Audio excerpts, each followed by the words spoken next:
আমি তোমাদের রাফি নামের এক ছেলের প্রথম রোজার গল্প শোনাবো। শুনো তাহলে। ভোর 4টা বাজে। রাফির মা রাফিকে ডাকছে। রাফি, উঠো বাবা, আজ তোমার প্রথম রোজা। হ্যাঁ বাবা, ওঠো। ঘুমের মধ্যেই চোখ ডলটে ডলটে বলছে, এত সকালে মানুষ উঠে নাকি মা? তারপর রাফি বাবা মার কাছে সেহরি করতে যায় এবং বলে, ওয়াও, আজ তো আমি বড়দের মতো খাবো। হ্যাঁ বাবা, খাও। ঠিক আছে, তাহলে শুরু করো।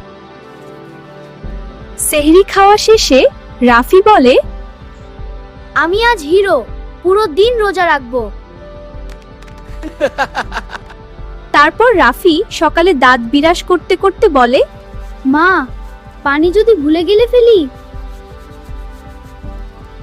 তারপর রাফি বাহির থেকে খেলাধুলা করে এসে পেট ধরে বলে, উফ, খিদা লাগছে। তারপর রাফি কিছুক্ষণ পরে ফ্রিজ খুলে বলে, ওয়াও, এই খাবারগুলো এত সুন্দর কেন লাগছে আজ? সবকিছু এত তাজা রেচিলা, কি আশ্চর্য! আমার এখনই খেতে ইচ্ছে করছে। রাফি একটি চকলেট হাতে নেয়। একটু ধরলে কি রোজা ভাঙবে? রাফি একটি চকলেটে কামড় বসিয়ে দেয়। আরে, আমি কি করলাম? মা, রোজা ভেঙে গেল নাকি? কি মিষ্টি। একবার খেলে ক্ষতি নেই। রাফির খাওয়া পিছন থেকে মা দেখে ফেলে। মা বলে, ওহ, তুই এখানে কি করছিস? মা, আমি শুধু খেলতে এসেছি। দেখে ফেললাম তোর মজা। ভুল করে ফেলে কিছু হয় না বাবা, আল্লাহ জানেন তুমি ছোট। বিকেলে রাফি নামাজের ভান ধরে এবং 2 রাকাত নামাজ পড়ে দৌড় দেয়। আচ্ছা, পরে পড়বো। সন্ধ্যার একটু আগে ঘড়ির দিকে তাকিয়ে রেগে যায় এবং বলে, সময় যাচ্ছে না কেন?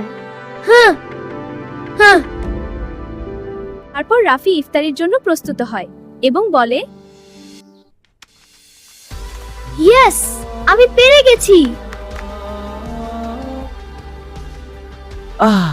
পৃথিবীর সেরা পানি, হ্যাঁ খুব ভালো। সত্যি দারুণ। ইফতারি শেষ করে রাফি বাবার সাথে এশার সময় তারাবি পড়তে বের হয়। আমি আজ তারাবিও পড়বো।